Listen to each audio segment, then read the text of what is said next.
Sorry. No, I tend to not listen to that on the radio anymore. I find myself listening to a lot of NPR, to be honest. Which is not like a plug or anything like that. It's just that, honestly, when I'm listening to the radio, it really starts to feel like it's the same 10 or 15 songs over and over again. I get it. It's what's popular. But the problem is that stations that don't fall victim to that kind of crap end up having the same kind of playlist themselves, which is the same 50. It just depends on which station you want to hear. You know, which 15 songs in a row you want to hear. Like here in Columbus, I guess, small plug, Jack FM, you find it yourself on the dial if you want, plays a huge variety. It's like somebody downloaded a whole shitload of music and then put it on random. Different genres. They don't go too extreme in one direction or the other. Like, I've never heard Slayer and I've never heard 2 Live Crew, but I've heard a pretty substantial range in between. The Blitz plays a lot of rock. They still use the tagline new rock while still playing music from the fucking 80s and 90s.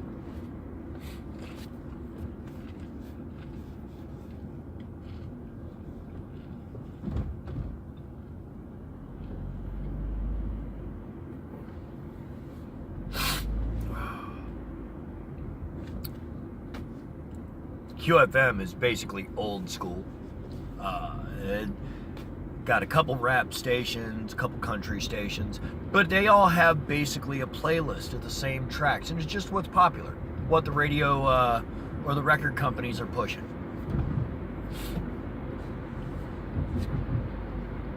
If I'm listening to music, honestly, I'm going to be listening to YouTube or some playlist that somebody's loaned me. Like, I hear a lot of new music while I'm working. We tend to have a pretty randomized playlist of different styles.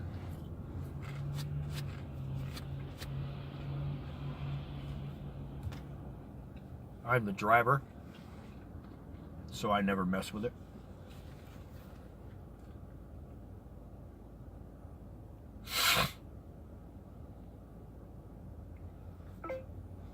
No, period. She's home, period. Got home at about 2 p.m., period.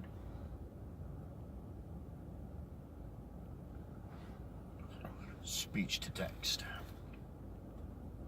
I found that every now and then people look at me weird when I'm doing it because I include punctuation where it's appropriate, where it goes. So I like to use proper punctuation, grammar, spelling, all that shit. Don't look like you're fucking illiterate. I don't give a shit. I curse all the fucking time. I cuss like a mechanic or a sailor. I don't give a fuck about what people think about the way I speak. But I know what I'm talking about 99% of the time.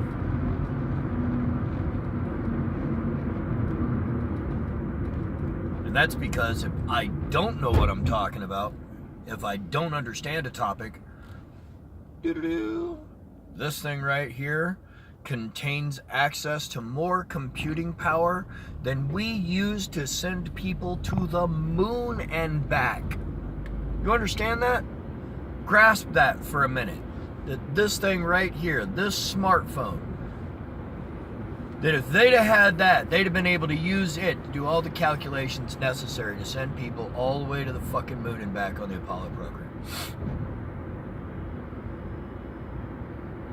Hell, they might have been able to do a more efficient job because it has more computing power instead of just 6 chicks somewhere in a fucking basement getting no credit for the work they do. Until, oh my God, how many decades later? But that's it's the way it works with humans. Which is one of the things I'm probably gonna complain about a lot. Is our fear our innate fear of change, of change is a big one. We don't like things to be different. We like things to have a pattern. That's why we look for them everywhere.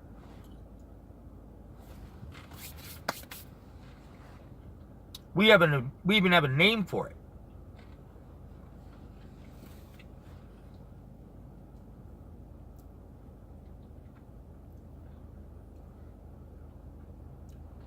Pareidolia.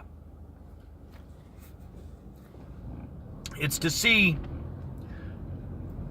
meaningful patterns in random data, like faces, or ships, or bunnies in the clouds.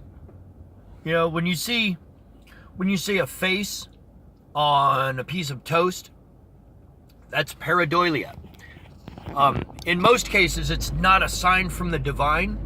It's merely a random sequence of things. We look for meaning in meaningless random data. We want things to have meaning, to have purpose, to matter. It bothers us when it doesn't. A lot of people who watch Star Trek: The Next Generation were super bothered, including a lot of the actors, by the way one of the characters, Tasha Yar, died, as almost a throwaway death in the episode. Her death had no meaning. And they wrote an episode later basically for her to consolidate that, that gave her death meaning. And it's part of it is because it bothered everybody involved so much that her death had no meaning. We want things to mean stuff. We need them to. Because if there's no meaning, if there's no pattern, if there's no grand design, then everything is chaos. And as a species, we have a very, very difficult time accepting that the universe is chaos, even though it is. It's essentially we refuse to accept that the color blue is blue because we dislike how blue it is. We would prefer it to be a little bit more to the red side, and therefore we prefer purple to be what we recognize as blue.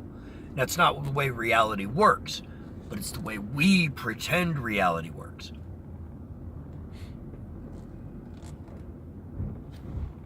We dislike change. We're ruled by our fear. I think that's the base of where our tribalism as a species comes in.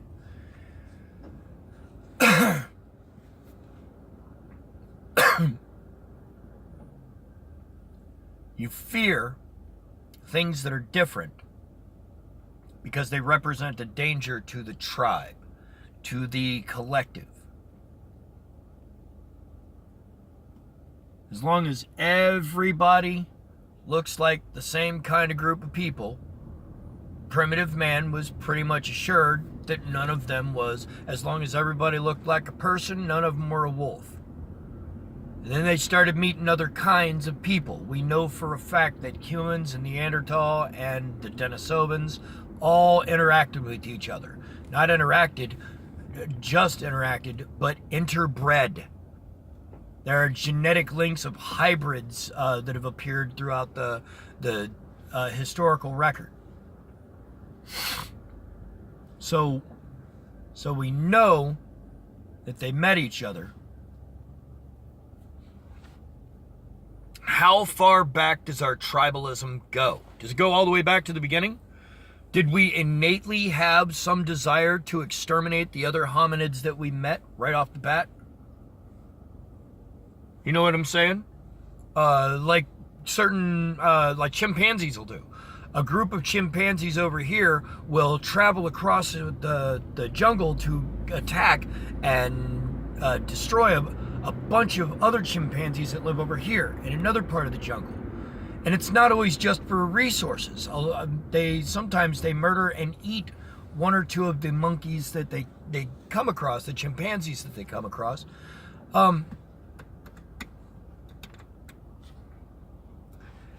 Not even for food, just as a thing. They eat it and they pass it around. There's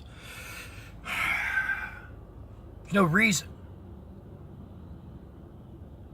But that tribalism mentality goes back. You're not a member of the tribe, so we're going to... I think maybe there's a small primitive mindset that maybe they have, that consuming one of their opponents, one of the ones they attacked, gives them strength. Sharing it amongst themselves gives them a unity in the group, in the tribe.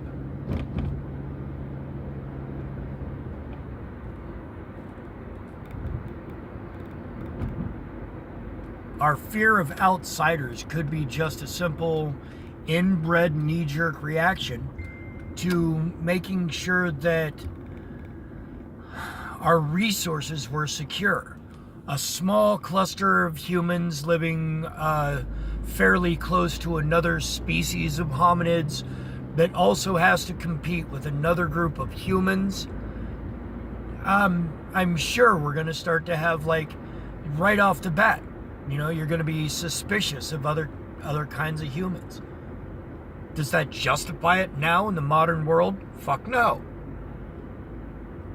We're supposedly some kind of evolved species where, you know, this isn't how we operate because we're a thinking, intelligent species. We know these things are wrong. There's some of us that refuse to just let go of them.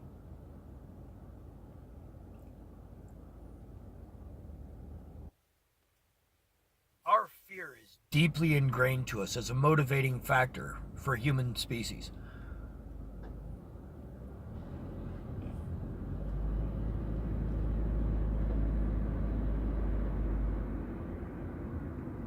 And there's a lot of ways that we've forgotten some of the primal basic fears that used to be protected. Like, overall as a species, we've forgotten what fucking mammoths are. You know, those big things that are like the size of elephants but hairy, you know, running across the fucking frozen plains, trampling motherfuckers down that were trying to chuck fucking spears and fucking shoot arrows and try and take it down with flint and stone. That's the shit we've forgotten about. Every time you step out in front of a car, you have forgotten what a fucking mammoth is. You have forgotten that is 2,000 pounds of steel moving at speed. Depending on the size. I know you get hit by a truck, dude, that can be as much as 4,000, 5,000 pounds. Depending on the kind of vehicle.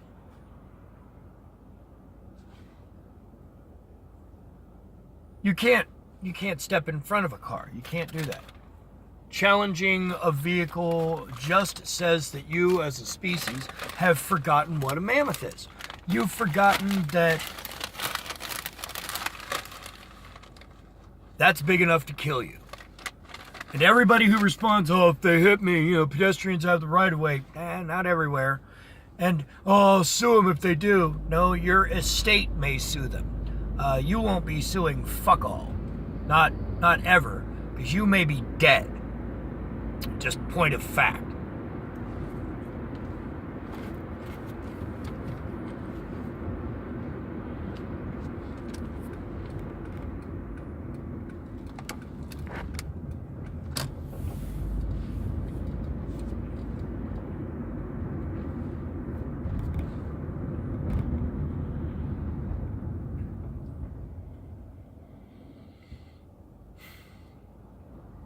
It's the reason most people follow the rules. Isn't because they respect the rules or because they genuinely believe the rules should be there. Most people, if you ask them about specific rules, whether they would or would not like that rule to exist, you'll find that most people follow the rules because you're punished if you don't. It's the way we as a species have taught ourselves ever since, you know, the beginning. Negative reinforcement. Positive reinforcement works as well, but not as effective. Let's be fucking blunt. Negative reinforcement works because we as a species, we remember negative things more. We remember them better. more clearly. Sometimes distorted and disturbingly distortedly so. But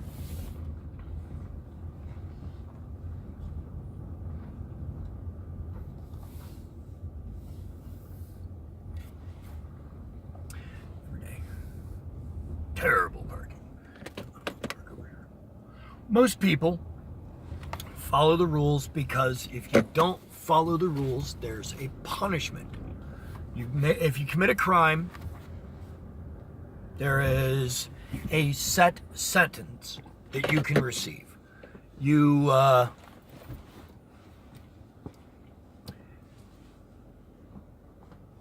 violate enough parking tickets, they can put you in jail for 30 days or so. Depending on how many parking violations you get, you can really rack up the time. The fines, the time in jail, the points on your license. There are punishments. And the little punishments, these are reasons why people follow the rules. It's at its heart. This is why people like, I would guess, the libertarians tend to want smaller government and fewer rules. It's because of the fear that their rights are being encroached upon.